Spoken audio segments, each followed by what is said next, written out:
para alabar a nuestro Dios y continuar haciéndolo ahora a través de la exposición de su palabra y específicamente en la exposición del libro de Apocalipsis, el último libro de la Escritura, el libro en muchos sentidos enigmático y también muchas veces mal interpretado, que causa sensacionalismo o temor, pero que como toda la Escritura nos ha sido dado para que nosotros podamos vivir en este siglo de una manera que agrade, que glorifique a nuestro Dios.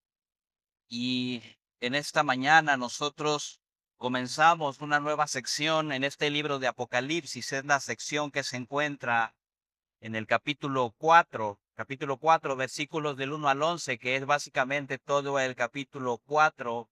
Y hemos terminado ya con la sección introductoria, como lo llamamos de alguna manera, en los primeros 3 capítulos, en donde se encuentran las 7 cartas a las 7 iglesias. Y a partir de este momento pasamos a un terreno que muy pocas veces es explorado dentro de las iglesias. Normalmente las series de sermones o los estudios solamente llegan hasta el capítulo 3 de Apocalipsis. Así que el día de hoy pasamos, por decirlo de alguna manera, el punto sin retorno en nuestro estudio de Apocalipsis. Te voy a pedir que te pongas de pie, por favor, y que me acompañes para escuchar la lectura de la palabra de Dios. En el libro de Apocalipsis, vamos a leer todo el capítulo 4, versículos del 1 al 11. Apocalipsis, capítulo 4, versículos del 1 al 11. Y dice la palabra de nuestro Dios.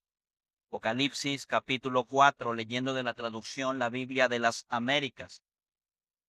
Después de esto miré, y vi una puerta abierta en el cielo. Y la primera voz que yo había oído como sonido de trompeta que hablaba conmigo decía: Sube acá, y te mostraré las cosas que deben suceder después de estas. Al instante estaba yo en el espíritu, y vi un trono colocado en el cielo, y a uno sentado en el trono. Y el que estaba sentado era de aspecto semejante a una piedra de jaspe y sardio. Y alrededor del trono había un arco iris, de aspecto semejante a la esmeralda. Y alrededor del trono había 24 tronos, y sentados en los tronos 24 ancianos vestidos de ropas blancas con coronas de oro en la cabeza. Del trono salían relámpagos, voces y truenos, y delante del trono había 7 lámparas de fuego ardiendo, que son los 7 espíritus de Dios.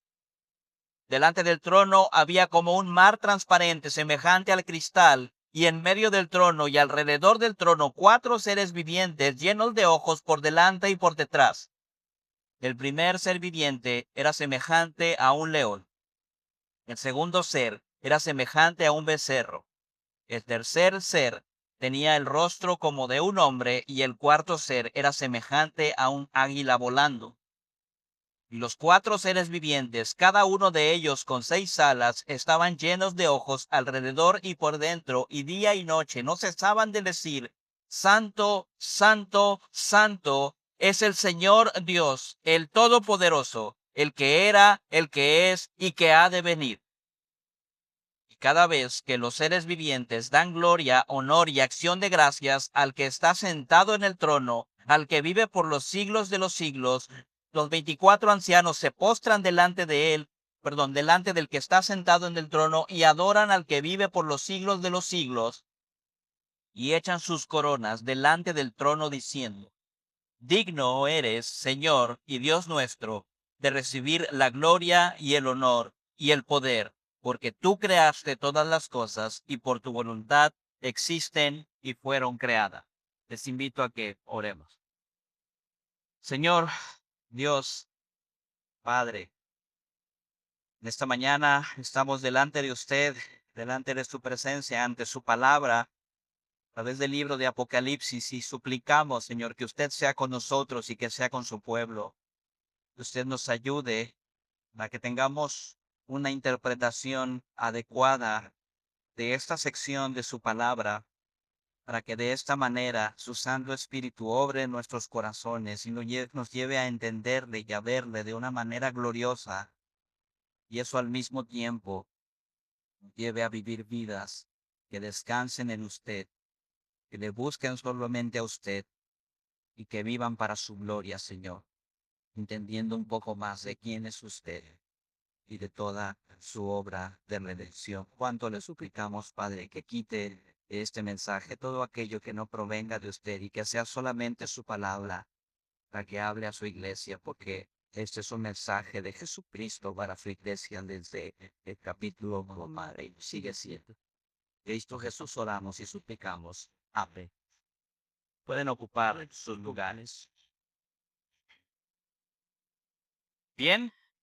Pues al llegar a esta segunda sección, como pudiéramos llamarlo, en el libro de Apocalipsis, es útil simple y sencillamente por un momento tomar el tiempo para retroceder un poco y recordar algunos principios básicos para interpretar este libro. Y el primero de ellos es el recordar que es un libro que, como ya hemos mencionado, no está hecho para ser leído o, mejor dicho, interpretado de una manera lineal.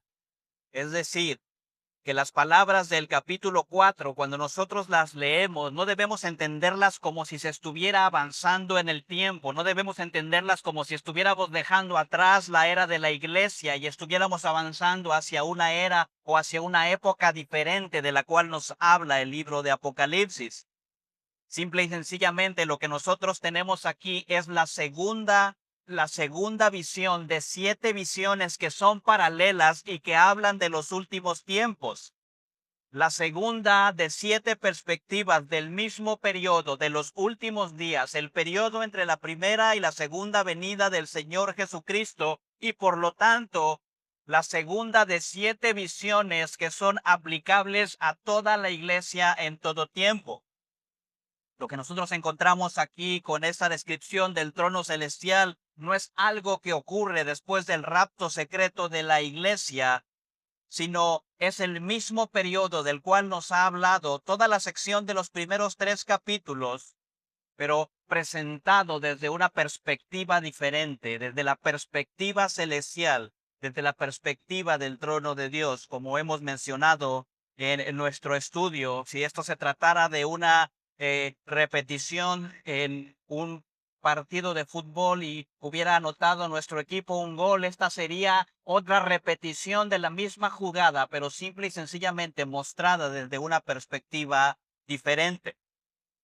Además, es útil que nosotros recordemos que el género literario de este libro es un género que implica amplias secciones que se refieren simple y sencillamente a símbolos.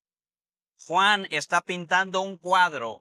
Juan está pintando un cuadro del periodo de interadviento, del periodo entre la primera y segunda venida de Cristo. Y está pintando este cuadro con imágenes que son tomadas de toda la escritura y que como resultado nos dan más que una descripción literal, nos dan una imagen, nos dan un cuadro general de todo lo que habremos de vivir hasta que nuestro Señor vuelva en gloria.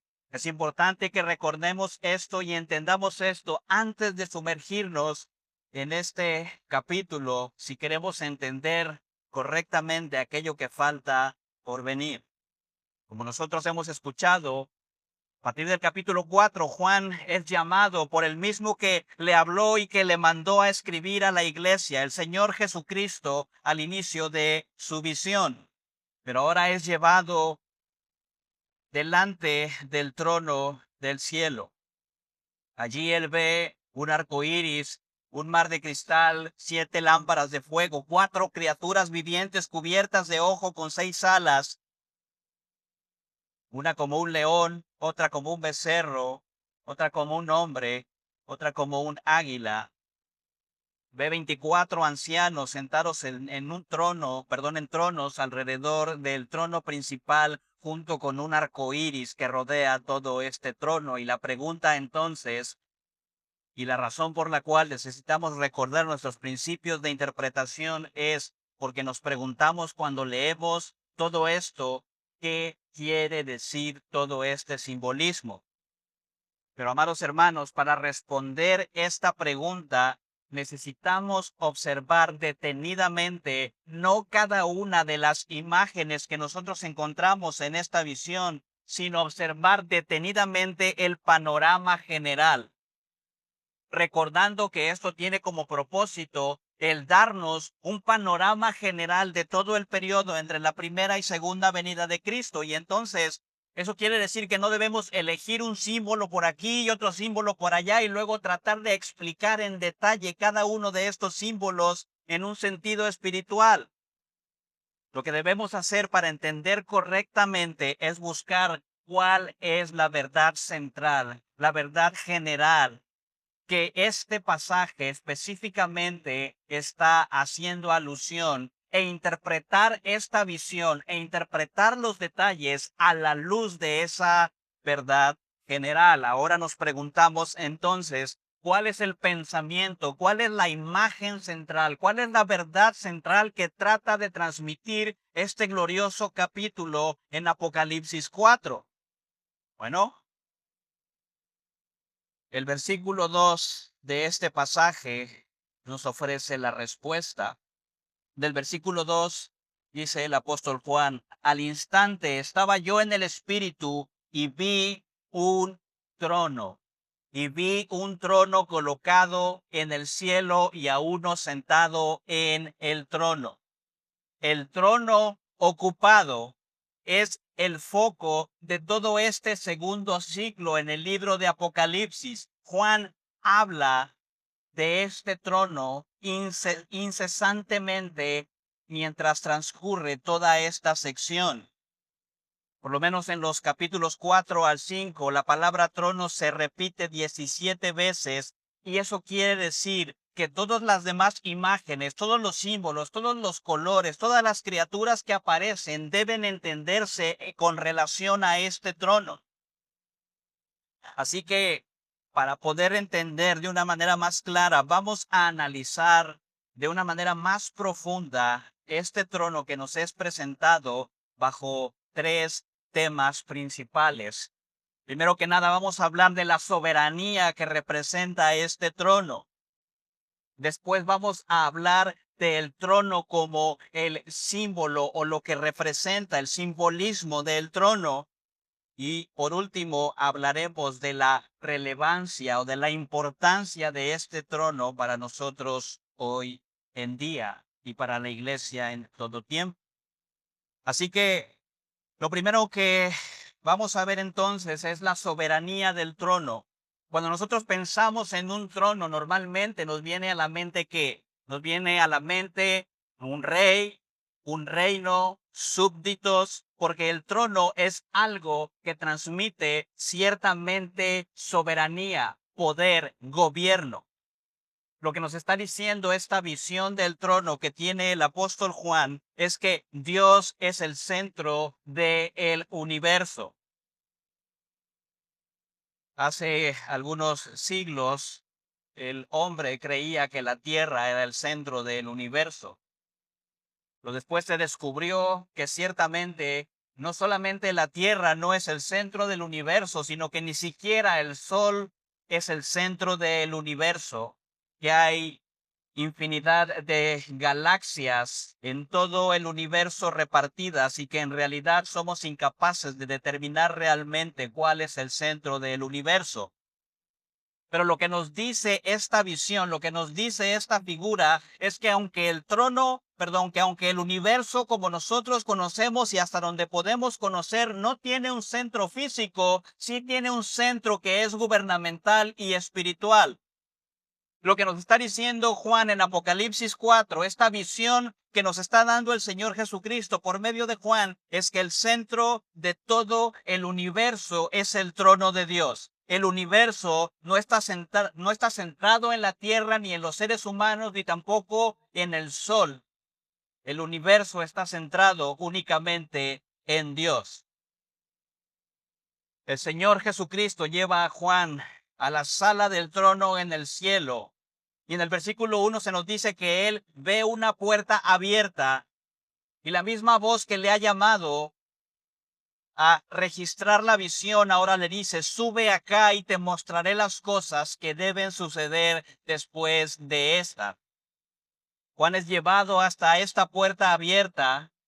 Y en esa puerta abierta él puede ver el trono en los cielos, y en ese trono se nos dice que él ve a uno vestido con una luz deslumbrante, y su trono es el centro de todo aquello que rodea la visión. Así que, amados hermanos, el trono de Dios es la imagen principal en todo el libro de Apocalipsis. La palabra trono aparece varias veces en el Nuevo Testamento, por lo menos 62 ocasiones, 47 de esas ocasiones se encuentran en el libro de Apocalipsis. Así que el libro entero está dominado por la idea de que hay un trono en el cielo, que es el centro de todas las cosas, y que existe un Dios glorioso sentado en ese trono. Así que lo primero que nosotros entendemos que significa esta visión que representa este trono es la soberanía divina.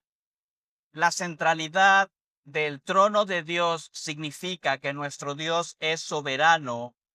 El trono representa su realeza, su autoridad, su control de todo el universo. Desde el trono, Dios convoca a los pecadores a juicio e imparte gracia a los que se arrepienten.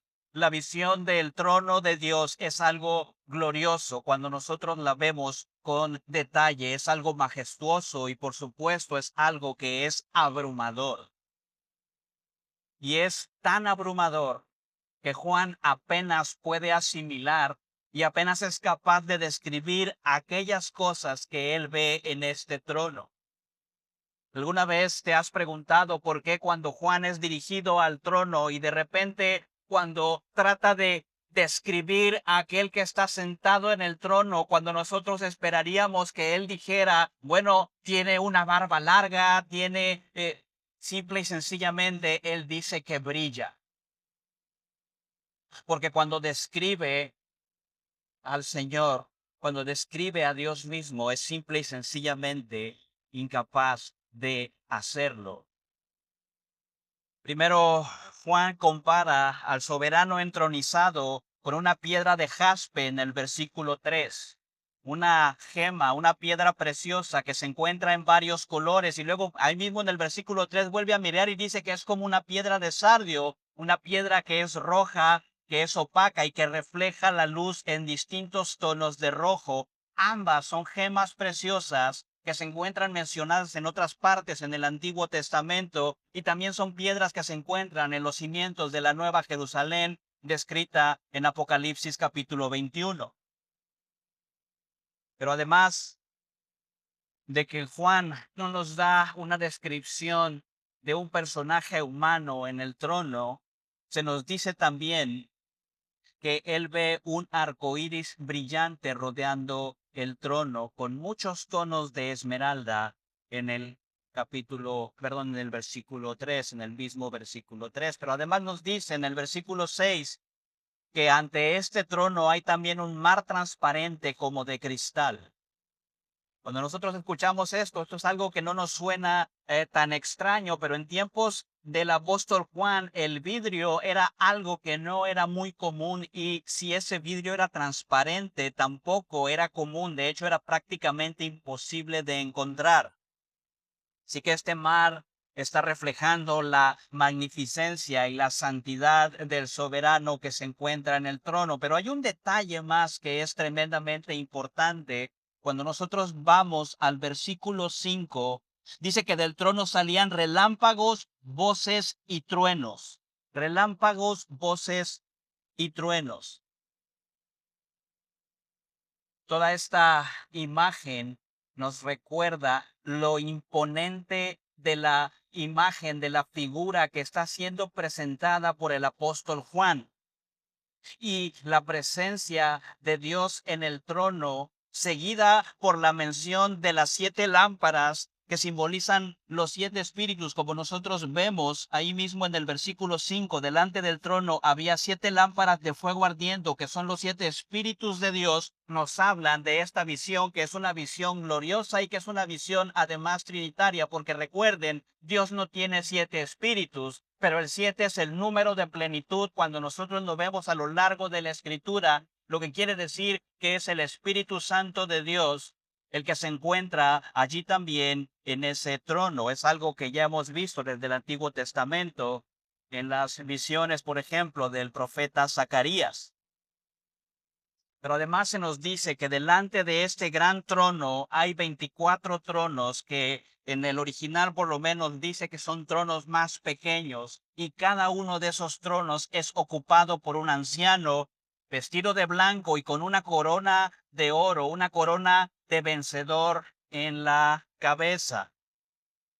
Hay además 4 criaturas con 6 alas y cubiertas de ojos por delante y por detrás que rodean este trono y que claman continuamente: Santo, Santo, Santo es el Señor Dios, el Todopoderoso, el que es y el que era y el que ha de venir. Y lo que entendemos es que delante de este trono, estas criaturas, junto con los 24 ancianos, adoran continuamente al soberano que está en el trono.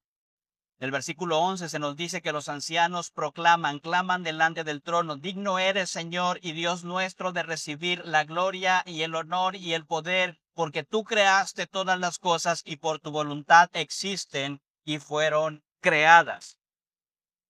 Amados hermanos, lo que tenemos aquí es una imagen gloriosa de la adoración a Dios delante del trono.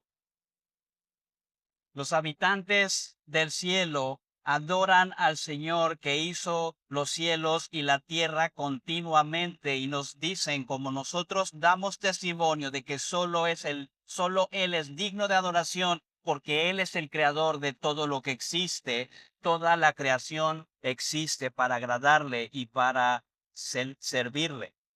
Ahora, amados hermanos, con todas estas imágenes, si nosotros meditamos un momento, una vez más, no debemos de desviar nuestros pensamientos a cada detalle en el trono, sino a la centralidad de este trono, porque esto es doctrinalmente importante, más allá de cada uno de los detalles. La centralidad, el énfasis del trono declara que todos y todo debe reconocer al Dios trino del universo en la persona de Jesucristo como el Señor y Dios. Lo que nos dice este trono, lo que nos dice esta visión del trono es que todos, absolutamente todos los seres derivan su propia existencia solo de la voluntad de este Dios soberano, que fuimos hechos para servir su voluntad, que el trono está en el centro de todo. La soberanía de Dios explica todo en el ámbito de la gracia y en el ámbito de la naturaleza. El trono significa la soberanía divina sobre toda la creación y también significa la soberanía divina sobre toda la historia de la redención. De ahí la importancia de los 24 ancianos en el versículo 4 y de las 4 criaturas en los versículos 6 al 7. Los ancianos representan a la iglesia de Dios, a los santos, a los creyentes, tanto en el Antiguo como en el Nuevo Testamento. En el Antiguo Testamento nosotros encontramos que el pueblo de Dios fue dividido por 12 tribus, 12 patriarcas. En el Antiguo Testamento eran 12 aquellos que representaban la totalidad del pueblo de Dios. Y cuando nosotros llegamos al Nuevo Testamento, tenemos a los 12 apóstoles elegidos por el Señor Jesucristo y que en esta imagen están representando a toda la iglesia, a todos los redimidos en el tiempo del Nuevo Testamento. Dios es soberano, no solamente sobre todas las cosas que existen en la tierra, sino que es soberano en toda la historia de la redención, desde el tiempo del Antiguo Testamento hasta el tiempo del Nuevo Testamento. Las 4 criaturas vivientes, los 4 seres vivientes con rostros de león, con rostro de carnero, con rostro de hombre y de águila, representan, aunque hay distintas posturas respecto a esto, pero representan de alguna manera el carácter de Dios. La bestia, que es como un león, algunos dicen es un símbolo del poder de Dios. Aquella que es como un becerro, habla de la fidelidad de Dios. Aquella que es con un rostro de hombre denota la inteligencia de Dios, y aquella que es como un águila en vuelo expresa la soberanía de Dios que cubre todas las cosas. Pero otros además enseñan que estos seres representan en última instancia la soberanía de Dios, no solamente sobre la redención, sino sobre cada uno de los detalles de la creación. Porque dice que el número 4 nos hace pensar en los 4 puntos cardinales, y que el león es representativo de que Dios es soberano sobre las bestias del campo. El buey nos dice que Dios es soberano entre todo el ganado, que el que tiene rostro de hombre nos muestra que Dios es soberano sobre las criaturas que son inteligentes, sobre los seres humanos, y el águila nos muestra que es soberano sobre las aves. La realidad es que ninguna de estas dos posturas son excluyentes, y el hecho de que se nos diga que estas 4 criaturas tienen ojos por delante y por detrás están representando el conocimiento de Dios sobre todas las cosas, independientemente de en qué nos queramos centrar respecto a los detalles de estos seres. Nos está diciendo, Dios conoce todas las cosas y es soberano sobre todas las cosas, y representa su carácter soberano sobre todas las cosas. Él siempre está en el trono, y el trono, y no cada uno de los detalles, es el punto focal de la adoración. Así que cuando nosotros vemos las figuras que encontramos en el trono, nos está diciendo Dios es soberano sobre todo, sobre todas las cosas. Y como Él es soberano, solo Él es digno de ser adorado y alabado por todos en el cielo y en la tierra. Así, en última instancia, lo que nos dice de manera inicial esta visión es que todas las cosas que existen deben alabar y adorar y honrar a Dios, porque Él es el creador y el sustentador de todo. Así que, amados hermanos, Apocalipsis 4 nos declara que Dios es soberano en gracia y en naturaleza, en la iglesia, pero también en la creación, en el evangelio, pero también en todo aquello que es creado. Hay personas que tienden a pensar en Dios solamente como aquel que es soberano, como aquel que reina o como aquel que existe para satisfacer únicamente las necesidades espirituales de los seres humanos. Pero el mensaje que nos da este trono es un mensaje que necesitamos escuchar urgentemente hoy. La Biblia no enseña a un Dios que solamente es soberano sobre lo espiritual, o que es soberano solo sobre aquellas cosas que no podemos explicar nosotros con nuestro razonamiento.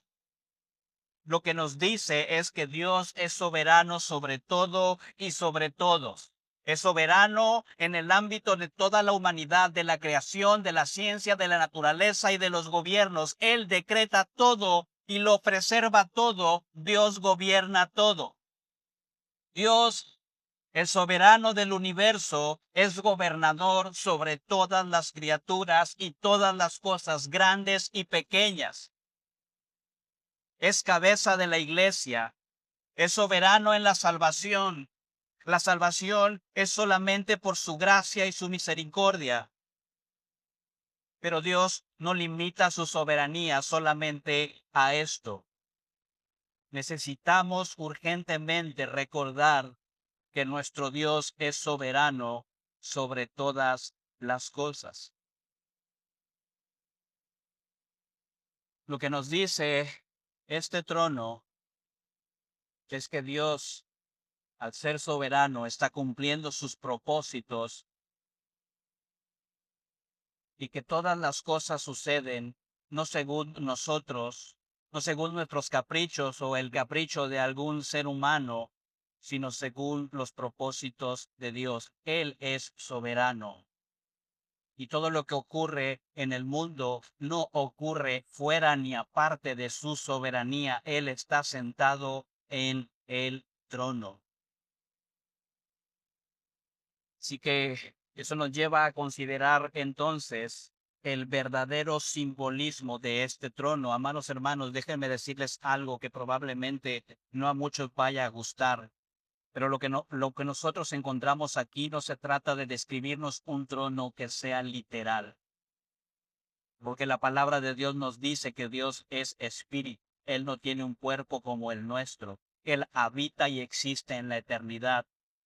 Él no se sienta literalmente ni físicamente, necesita un trono para gobernar el universo. Este trono es un símbolo, no una realidad física. Simboliza la gloria eterna y la soberanía de Dios por siempre y para siempre. Juan ve un trono celestial y sobre ese trono él ve aquel que es glorioso más allá de toda descripción. Y Juan no intenta describirlo. Juan no intenta determinar con precisión qué significa cada una de las piedras con las cuales él describe al que se encuentra en el trono.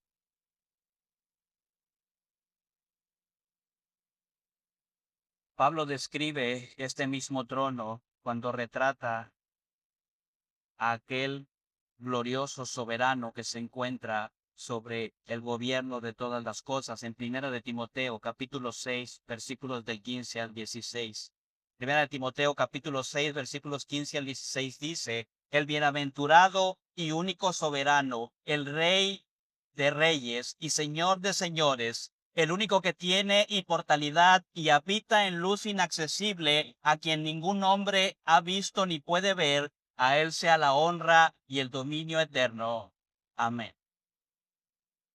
Ahora, lo que nosotros vemos entonces es a Pablo en Primera de Timoteo capítulo 6 describiendo este mismo trono o hablando de este mismo trono, refiriéndose a la soberanía de Dios, del Rey de Reyes, del Señor de Señores. Pero en Apocalipsis capítulo 4, en el versículo 5, se añade una característica más a esta visión, y es el hecho de que Juan pone sonido a esta visión. En el versículo 5 dice que del trono salen relámpagos, voces y truenos. Relámpagos, voces y truenos. Y esto, si alguien ha leído la palabra de Dios desde Génesis hasta Apocalipsis, inmediatamente le llevará a pensar en la presencia de Dios delante de su pueblo cuando fueron otorgados los 10 mandamientos en el libro de Éxodo, en el capítulo 19 específicamente, se nos dice que la montaña temblaba con relámpagos, truenos y voces. Y es algo que se señala una vez más en la carta a los Hebreos en el capítulo 12. Y específicamente en Hebreos 12:21 dice que tan terrible era el espectáculo, tan terrible era el escuchar el estruendo de la presencia de Dios cuando viene a encontrarse con su pueblo. Y si alguna vez has experimentado una tormenta eléctrica o has escuchado los truenos, sabrás cómo se puede sentir esto. Y dice en Hebreos 12:21, tan terrible era el espectáculo que Moisés dijo: estoy aterrado y temblando. Porque los relámpagos, los truenos y las voces representan a un Dios que es digno de ser temido. Los relámpagos, los truenos y las voces que se encuentran en ese trono están representando, significan que el trono de la gloria de Dios, amados hermanos, es también un trono de juicio. Que Dios es un Dios de gloria y de majestad indescriptible, pero que al mismo tiempo es un Dios de justicia absoluta y de santidad que es perfecta. Que la presencia de Dios, que la persona de Dios, que la santidad de Dios no es algo que deba tomarse a la ligera.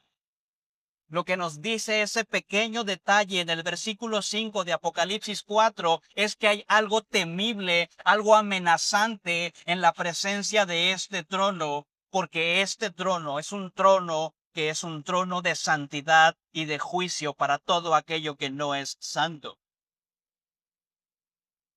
Amados hermanos, la descripción de este trono y de los sonidos que se encuentran en ese trono nos hablan de la santidad de Dios, de la justicia de Dios, de lo temible que es nuestro Dios, que es santo para criaturas pecadoras como tú y como yo. Pero amados hermanos, en medio de todo esto, en medio de toda esta visión que es terrorífica para seres pecadores como tú y como yo, hay algo que es hermoso y consolador. Hay algo que nos muestra también que en Dios no solamente hay juicio, sino que hay misericordia. Y eso lo encontramos en el versículo 3. En el versículo 3, en la segunda parte, dice: alrededor del trono había un arco iris de aspecto semejante a la esmeralda. Amados hermanos, si alguna vez has experimentado el poder estar delante o el poder presenciar un arco iris, sabes que ver un arco iris es siempre un espectáculo que es glorioso. En especial cuando puedes contemplar completo el arco iris. Pero lo que nosotros encontramos en esta descripción es que hay un arco iris alrededor de este trono celestial que rodea, no solamente en una forma de arco, sino con 360 grados, rodeando completamente este trono. Y amados hermanos, nos preguntamos, desde que nosotros leemos la historia del diluvio en Génesis capítulo 9, ¿qué es lo que representa el arco iris? Bueno, desde la historia de Noé en el diluvio, en Génesis capítulo 9, el arco iris se ha convertido en un símbolo de la gracia de Dios hacia una humanidad pecadora. El arco iris es el símbolo del pacto, de la bondad y de la paciencia de nuestro Dios. Es el juramento que Dios escribe en los cielos para todas las generaciones. Como nos enseña el libro del profeta Ezequiel, capítulo 33, versículo 11, nuestro Dios es un Dios de misericordia que no se complace en la muerte del impío. Así que como símbolo, el arco iris dice a los hijos de Dios en toda época que en Dios hay gracia y hay misericordia. Representa que la tormenta ha pasado, que el juicio ha terminado, que la ira de Dios se ha agotado. Y para los que estamos en Cristo significa que esa ira ha terminado porque ha caído en Cristo. Todos nos descarriamos como ovejas, nos apartamos cada uno por nuestro camino, pero el Señor hizo que cayera sobre él la iniquidad de todos nosotros. Así que sobre la base terminada de la obra del Señor Jesucristo, lo que este trono con ese arco iris alrededor nos está diciendo es que el pacto de la gracia de Dios, de la misericordia de Dios, es tan confiable y está tan firme como el juramento que Dios hizo a Noé de que el diluvio jamás volvería a destruir a todo ser viviente. Amados hermanos, para que nosotros podamos ver un arco iris se necesitan nubes de tormenta. Así que la tormenta de la ira de Dios, pero al mismo tiempo la sonrisa del amor de Dios, el resplandecer del amor de Dios sobre nosotros, se han encontrado en la persona de Cristo. Como declara el Salmo 85, versículo 10, la misericordia y la verdad se han encontrado, la justicia y la paz se han besado. Porque solamente en Cristo es que pecadores como tú y como yo podemos ser perdonados delante de un Dios santo representado en este trono de una manera que es temible. Así que, amados hermanos, el centro del universo no es la tierra, no es el sol, no son las estrellas, no son los seres humanos, es el trono de Dios. Y la santidad y la justicia de ese trono amenazan con su juicio sobre todo pecado, pero hay un arco iris que rodea este trono como señal de la gracia y la misericordia prometidas por Dios a los pecadores. Amados hermanos, nos comenzamos a entender por lo menos la importancia de la magnitud de lo que nosotros vemos aquí, porque muchas veces pensamos sobre la soberanía de Dios como algo que es duro, tiránico, arbitrario, pero debemos recordar que ese trono que nos muestra su soberanía está rodeado por un arco iris que nos indica, que nos muestra que en Cristo nuestro Dios también es un Dios que ofrece gracia y misericordia. Dios es el Rey soberano sobre todo lo que existe. Es absolutamente soberano sobre todas las cosas en la creación. Dios puede hacer lo que quiera con su creación. Dios pudiera haber destruido toda la creación si Él así lo hubiera deseado, pero este capítulo nos enseña también que Dios quiere salvar pecadores y que se ha comprometido a hacerlo en un pacto eterno que no puede romperse. Y eso nos lleva a la importancia que tiene este trono descrito en Apocalipsis 4 para nosotros. Ya hablamos de su soberanía y de su simbolismo, pero ahora tenemos que decir también que este trono nos ayuda a entender, la soberanía de Dios. Nos ayuda a entender lo que sucede en nuestras vidas, nos ayuda a entender lo que sucede en el mundo.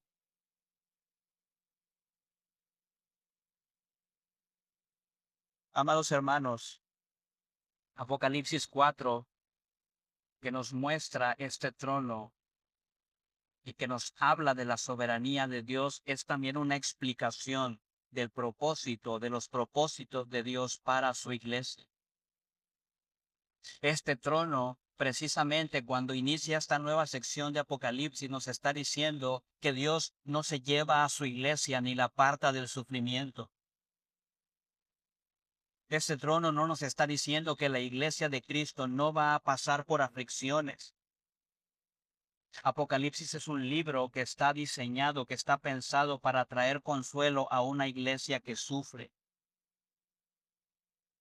El mensaje para la iglesia con este trono en el tiempo de Juan es el mismo que para nosotros. Nos está diciendo, amada iglesia, tu vida no es sin propósito, tu vida no es un sinsentido, nada de lo que ocurre en tu vida llega por casualidad. Aquel que está sentado en el trono de los cielos tiene en su mano todo lo que sucede. Lo que nos está diciendo es, desde los grandes acontecimientos internacionales que ocurren en el ámbito mundial hasta los asuntos más pequeños e insignificantes que pueden ocurrir en tu vida, incluso en el ámbito espiritual o en el ámbito personal. Incluso aquellas pequeñas cosas que ocurren dentro de tu hogar, aquello que tú piensas que quizás no le interesa a nadie, en el ámbito de lo que ocurre en tu trabajo, de lo que sucede con tu salud. Lo que nos está diciendo este trono es nada de lo que te ocurre a ti, nada de lo que sucede en el mundo, nada de lo que tú ves que está pasando, por pequeño que sea en tu vida, es sin propósito o sin sentido, porque Dios está en su trono. El Señor le dice a Juan, sube acá y te mostraré las cosas que deben suceder. Son cosas que deben suceder. Lo que nos está diciendo es que nada, absolutamente nada, e independientemente de cómo califiques eso en tu vida, ocurre por casualidad. Son cosas que deben suceder en el decreto eterno del Señor y en su soberanía. Amados hermanos, eso quiere decir que sí, a veces son cosas que nos duelen y que nos dejan sin aliento y desconcertados. No podemos entender el porqué de tantas cosas que suceden que parecen a veces tan duras y crueles. Sin embargo, lo que nos dice este trono es que Dios ha decretado estas cosas y que está cumpliendo sus propósitos soberanos y de gracia para tu vida. Todas las cosas que suceden sirven a los propósitos de Dios. Es soberano, sí, pero al mismo tiempo esa soberanía nos dice este trono está delineada, está enmarcada en su gracia, como claramente lo enseña ese arco iris en el trono. Mira lo que dice el libro del profeta Isaías, del capítulo 45, versículos del 6 al 7. Isaías 45, del 6 al 7. Para que sepan que desde el nacimiento del sol hasta donde se pone, no hay ninguno fuera de mí. Yo soy el Señor y no hay otro, el que forma la luz y crea las tinieblas, el que causa bienestar y crea calamidades. Yo soy el Señor, el que hace todo esto. Amados hermanos, el gran consuelo, la maravilla, lo que nos ayuda a entender este trono cuando vivimos en un mundo tan desconcertante es que tú y yo, si en verdad hemos creído en Cristo como Señor y Salvador, contamos con la explicación final de todas las cosas que suceden, la voluntad de nuestro Padre ejercida desde su trono en el cielo. Amados hermanos, esto nos dice que debemos ver a nuestro Padre como la causa principal de todas las cosas. El trono nos dice que las personas y las circunstancias son solo causas secundarias en todo lo que ocurre en nuestras vidas, en todo lo que ocurre en el mundo. Dios es la causa principal, sus decretos eternos son la causa principal. Y amado hermano, amada hermana, cuanto más pronto aprendamos a mirar más allá de las personas, más allá de las causas secundarias, para voltear a ver a la causa principal de todo lo que ocurre en tu vida, más paz vas a tener en tu vida a pesar de las circunstancias y a pesar de las personas. No porque la gente no sea responsable, no porque nosotros no seamos responsables de nuestra maldad y de nuestro pecado, sino porque vamos a entender que en última instancia todas las cosas que nos pasan y que nos han pasado ya ayudan a un bien que es el propósito eterno de Dios.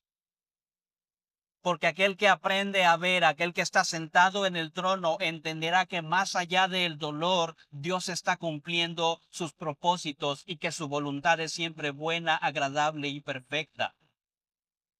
Y que aunque hay muchas cosas que no puedas entender en tu vida, puedes estar seguro de que Dios está en su trono y que por medio de esa circunstancia específica, Él te está llevando a los pies de Cristo. Él te ha llevado a los pies de Cristo y seguramente si estás en Cristo te está llevando a la santidad y a través de estas circunstancias también te está llevando seguro hasta la eternidad en el cielo delante de su presencia. Amados hermanos, algún día entenderemos más de lo que ya comprendemos respecto a ciertas cosas que suceden en nuestra vida. Pero por ahora la visión del trono nos ayuda para que nosotros podamos confiar en que nosotros hay tantas cosas que no sabemos, pero lo que sí sabemos es que aquel que está en el trono sabe lo que está haciendo y está obrando para mi bien. Porque los que aman a Dios, todas las cosas les ayudan para bien. Así que, amados hermanos, lejos de ver el trono, la soberanía de Dios como algo fatalista, el entender la presencia de este trono es algo que debe traernos un grande consuelo. Debe de consolarnos la verdad de saber que nuestro Padre está en el trono y es el centro del universo, que ni un cabello de nuestra cabeza cae al suelo si no es voluntad de nuestro Padre. Pero al mismo tiempo la presencia de su misericordia en la persona de Cristo, representada por ese arco iris, nos dice que esa soberanía y que ese poder está al servicio del tierno amor de nuestro Padre. Nos lleva a descansar en que su soberanía no es ni caprichosa ni déspota. Él apunta a tu bien supremo, porque Él se ha comprometido a sí mismo en su trono a usar todos sus recursos, a usar todo su gobierno para salvarte y para consumar esa salvación, y Él no va a dejar de cumplir su promesa. Amados hermanos, si tú continúas leyendo el libro de Apocalipsis, te vas a dar cuenta que esa puerta de entrada, esa puerta por la que Juan tiene esta visión, de los cielos y del trono que está en el cielo. No solamente es la entrada a una nueva sección, sino que después de esto se nos va a hablar de muchas problemáticas, de mucha tribulación, de mucho sufrimiento que va a pasar a la iglesia del Señor Jesucristo. Pero justo antes de que el Señor nos muestre las copas de la ira y de la tribulación que aguardan, que representan el terrible sufrimiento que puede experimentar y que va a experimentar el pueblo de Dios, Cristo les muestra el trono. Cristo nos muestra su trono rodeado de un arco iris, porque nos está diciendo: no temas lo que va a venir, no temas lo que va a pasar. Puedes descansar en mí, porque yo estoy en mi trono. No importa qué tan duras se vean las cosas, no importa cuánto sufrimiento veas, yo sigo en ese trono y puedes confiar en mi soberanía y puedes confiar en mi amor. Amados hermanos, Cristo no nos va a raptar. Cristo no nos va a quitar de la tribulación.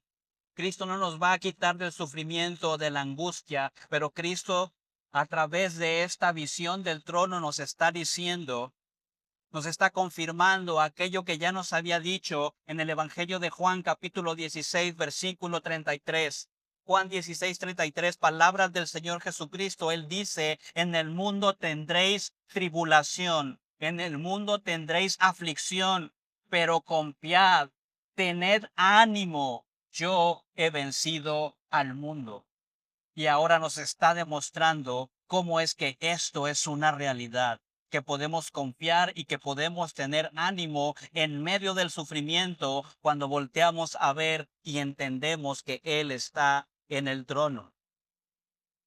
Lo que nos está diciendo, amados hermanos, es que podemos soportar el sufrimiento, podemos soportar la tribulación, podemos soportar la prueba que viene a nuestras vidas por causa de Cristo, porque el trono de la justicia y el poder de Dios son ahora también un trono de gracia para aquellos que estamos en Cristo.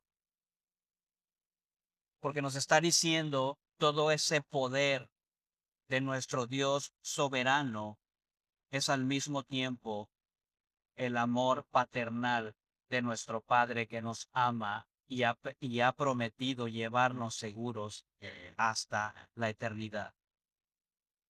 Eso nos recuerda las palabras que nosotros encontramos en Hebreos capítulo 4 en el versículo 16. Hebreos capítulo 4 versículo 16, allí se nos dice: por tanto, acerquémonos con confianza al trono.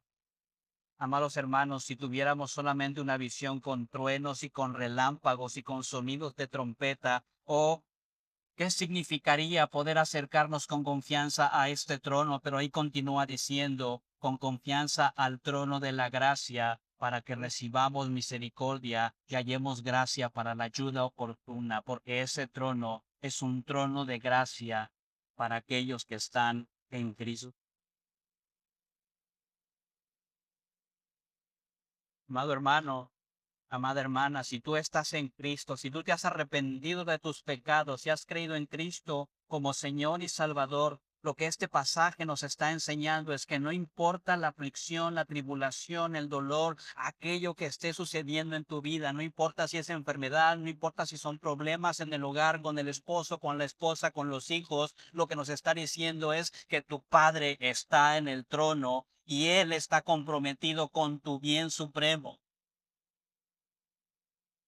Saber lo que significa este trono y el carácter amoroso de aquel que se encuentra en este trono es el consuelo de los creyentes en todas las épocas, porque déjenme decirles algo, amados hermanos, con toda certeza: los problemas en tu vida y en la mía nunca se van a acabar. Porque el día de hoy es una enfermedad, pero mañana tienes un problema con tu esposo o con tu esposa. Y cuando pasa ese problema con tu esposo o con tu esposa, te corren del trabajo. Y cuando pasa ese problema, entonces vienen problemas con tus hijos. Nunca se van a acabar los problemas.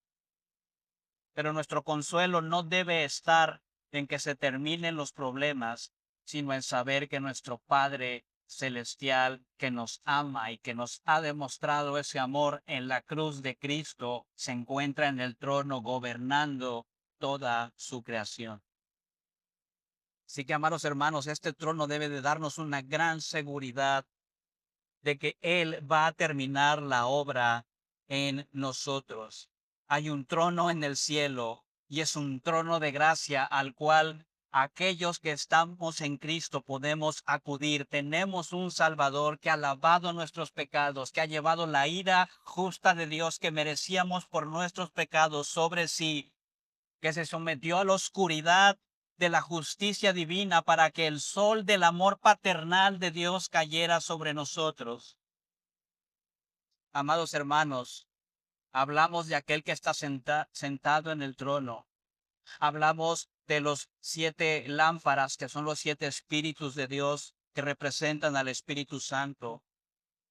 Pero cuando leemos este pasaje, no parece haber mención de Cristo, pero Cristo está en todo ese pasaje.